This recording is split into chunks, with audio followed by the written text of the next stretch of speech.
This was it. Super Typhoon Haiyan moving over the Philippines this weekend, bringing with it winds close to 200 miles per hour, moving over the islands, churning at that speed for up to 48 hours straight.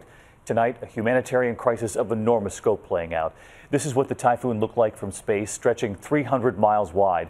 By some estimates, the death toll as many as 10,000, perhaps even more, and this is what's left behind. You can see the line of destruction right there, the trees still standing on the right, everything else in the path of the storm wiped away. Hundreds of thousands of families homeless this evening, making their way through what's left, so many simply looking for food for their children. This little girl in a grown-up's tattered t-shirt standing there on a table, so many simply stunned by the devastation around them. Tonight, international help is on the way, disaster aid being loaded onto planes, and here's the latest at this hour. At least 4 million people affected, and of course that horrific death toll. The super typhoon destroying 80% of everything in its path. ABC meteorologist Ginger Z standing by here with the science behind the strength of this storm. But first, our team reporting from the devastation zone, ABC's Gloria Riviera in the Philippines tonight. From the air, parts of Tacloban underwater. The airport flattened, the roof demolished. Commercial flights to evacuate impossible. We don't have homes. We need shelter, food, light. We don't have food, we don't have everything, we don't have houses. Locals fled to the airport, desperate to escape, the military giving parents with the youngest victims priority. I just want to show you right now, this is the airport departure lounge.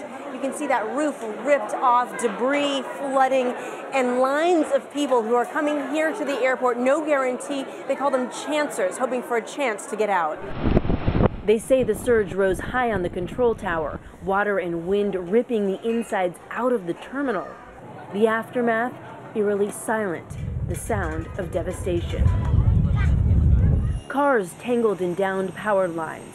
Residents, young and old, pulling together what they can. Some have the grim job of bringing the bodies of victims to this church. Those with injuries treated as best they can be. With reports of increasing looting, some officers back but feeling helpless. All of the evacuation centers have either collapsed or have sustained huge amount of damage. So really people are really living in open areas. People also really need food and water. Everyone started to loot in order to get any kind of food. C-130 aircraft are landing and bringing emergency supplies. Typhoon Haiyan wreaked havoc across this province, the damage severe, the challenge now getting to those who need help the most.